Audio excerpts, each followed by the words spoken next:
कोई भी कैंसर होता है बॉडी में, उसके कुछ कॉज हमको मोटा माटी समझ में आते हैं कि अगर ओरल कैंसर है तो कुछ टोबैको की हिस्ट्री रही होगी, लंग कैंसर है तो क्या पता सिगरेट से या कुछ स्मोकिंग से। इस कैंसर में, ब्लड कैंसर में, ल्यूकेमिया में मैं पढ़ रहा था, कोई एक कारण समझ में नहीं आ रहा था। कुछ हद तक ये चीज़ें समझ में आ रही थी कि जेनेटिक हो सकता है। अच्छा, उसके पहले, शूट से पहले हम बात भी कर रहे थे कि कैंसर क्यों होता है।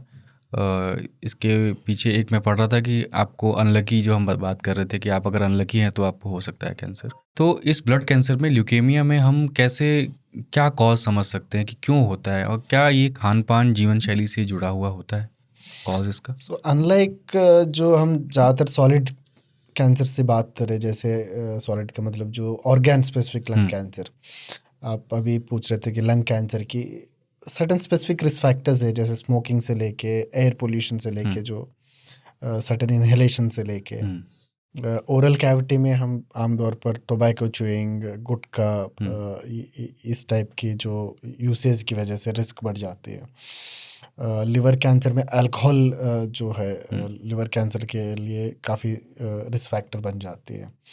तो सर्टेन ऑर्गन स्पेसिफिक जो कैंसर है उसके लिए हमें रिस्क फैक्टर्स आइडेंटिफाई किया जाता है, बट रिस्क फैक्टर अगेन 100% नहीं होता है कि कोई एक पर्टिकुलर रिस्क फैक्टर है तो उसको कैंसर हो जाएगी।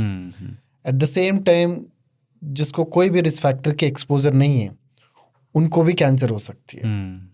स्पेशली ओरल कैविटी, कुछ कैंसर्स में जरूरी नहीं कि जो हेड एंड नेक कैंसर में सब स्मोकिंग किया हो या सब तंबाकू यूसेज रहा होगा, बट मेजॉरिटी में हमें आपको ये एसोसिएशन मिलती है। यानी कि ये जो फैक्टर्स है, स्मोकिंग और ये जो तंबाकू, these are called carcinogens. Carcinogens यानी कि कैंसर कॉजेटिव एजेंट्स है। They can increase the potential of these cells to transform into cancer cells. At the same time जो ब्लड कैंसर से हमें ऐसा कुछ स्पेसिफिक कॉजेटिव एजेंट्स नहीं होती जो ब्लड कैंसर्स में। This is again something that we can not modify. जो बाकी कैंसर्स में हम बात करेंगे तो they are modifiable risk factors, lifestyle related, weight से लेके आपका फूड से लेके, smoking habits, drinking habits, your sleep patterns, stress patterns, everything can be modifiable. हम रिस्क फैक्टर्स को कम किया जा सकते हैं डाइट से लेके सारे।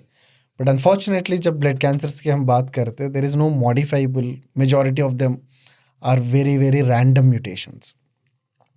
यानी कि म्यूटेशन मतलब कोई भी एबनॉर्मल ग्रोथ सिग्नल सेल को मिल रहा है, दैट इज अ म्यूटेशन। ये जो एबनॉर्मल सिग्नल उसको मिला तो वो एक्सेसिव ग्रोथ हो रहा है। हमारा जो बॉडी के सेल्स है, they are very regulated, they have on time signals आते हैं, उसके हिसाब से वो काम करते हैं। फिर उसका कुछ सेल्स का डेथ हो जाता है, जो हम बुलाते हैं एपोप्टोसिस, यानी कि प्रोग्राम्ड डेथ होना सेल्स का। तो एक हार्मोनी बना रहता है बॉडी के अंदर, एक हार्मोनी बना रहता है कि कुछ सेल्स नया आ रहे हैं, कुछ सेल्स डेथ हो रहे हैं। तो एक बट ये जो सेल्स बन रहे या उसकी प्रोग्रामिंग ठीक से नहीं हो रहे, कहीं भी कुछ म्यूटेशन आ गया, यानी कि कुछ गलत सॉफ्टवेयर आ गया उसमें, तो ये एबनॉर्मल। तो अगेन ये भी हम कहते हैं कि इम्यून सिस्टम कमज़ोर रहा हुआ इसलिए हो गया होगा। इम्यून सिस्टम भी बहुत कॉम्प्लेक्स है, उसको आप ऐसे, मतलब जैसे कोविड में सब लोग काढ़ा पीने लग गए थे वो इम्यून सिस्टम बढ़ाने के लिए, लेकिन हर बॉडी का इम्यून सिस्टम अलग है। और जैसे आप बता रहे हैं कि सेल का ग्रोथ और उसमें इस तरह की बदलाव होना, इसको ट्रेस करना बहुत मुश्किल है। जैसे इम्यून सिस्टम है हमारा, ये काफ़ी कॉम्प्लेक्स सिस्टम होती है। ये हमें प्रोटेक्ट करते हैं हर इन्फेक्शन से लेके, even to an extent of protecting us from cancer. Cancer cells को भी कैसे अपने आप को बचाना है, बॉडी के अंदर जो इम्यून सेल्स है वो बाहर से कोई भी इन्फेक्टिव एजेंट आए उसको भी फाइटिंग करते हैं। जो कैंसर सेल्स है जो बॉडी का प्रॉपर्टी को नहीं फॉलो कर रहे, उसको भी ये फॉरेन माना जाता है। जो बॉडी के जो अंदर सिस्टम को जो फ्लो फॉलो नहीं कर रहे, जो रूल्स को फॉलो नहीं कर रहे, जो कैंसर सेल्स करके आइडेंटिफाई करके immune system it tries to kill the cancer cells. But sometimes the cancer cells are very very smarter. फिर वो भी ये जो इम्यून सेल्स को कैसे इसको एवेड करना है, how to bypass the immune system. They also develop their own mechanisms. उसको रेगुलेट करना और उसको कैसे इम्यून सिस्टम को कैसे हम यूज़ करके कैंसर सेल्स को हम किल किया जा सकते हैं. There's a lot of research, of late आपने सुना होगा, जैसे इम्यूनोथेरेपी करके सुना होगा या टारगेटेड या CAR T cells करके सुना होगा. These are all the advancements by understanding the immune system. आप इम्यून सिस्टम को एंगेज करिए, उसके थ्रू कैसे हम कैंसर सेल्स को फाइट करेंगे. That is what the immune therapy is about. अच्छा, अब ट्रीटमेंट पे आते हैं इसके. और उस तरफ बात हमारी आगे बढ़ भी चुकी है. इसके ट्रीटमेंट में दो चीज़ें एक समझ में आती हैं. एक बहुत हमने सुना है कि एक बोन मैरो ट्रांसप्लांट होता है. दूसरा, बहुत सारे केसेस ऐसे मिलते हैं जिनका पूरी तरह से ठीक हो गया. तो मेरा सवाल ये है कि क्या ल्यूकेमिया पूरी तरह ठीक हो सकता है, और इसको समझाते हुए आप बोन मैरो ट्रांसप्लांट को भी समझाइएगा.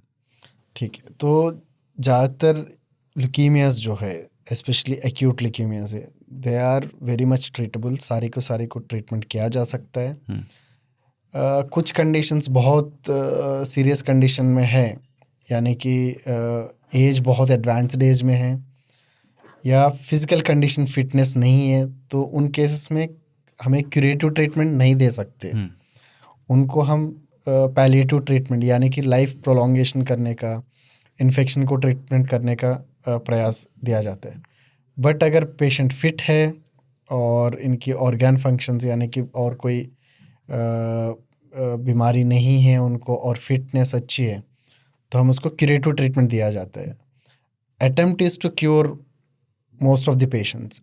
पूरी तरह क्योर हो जाता है कि साथ रहता है? Attempt, so that's what I am saying. Attempt is to cure most of the patients. तो प्रयास तो जो भी ट्रीटमेंट शुरुआत करते हो तो क्यूर करने का ही करते हैं, जो एक्यूट ल्यूकीमिया है स्पेशली.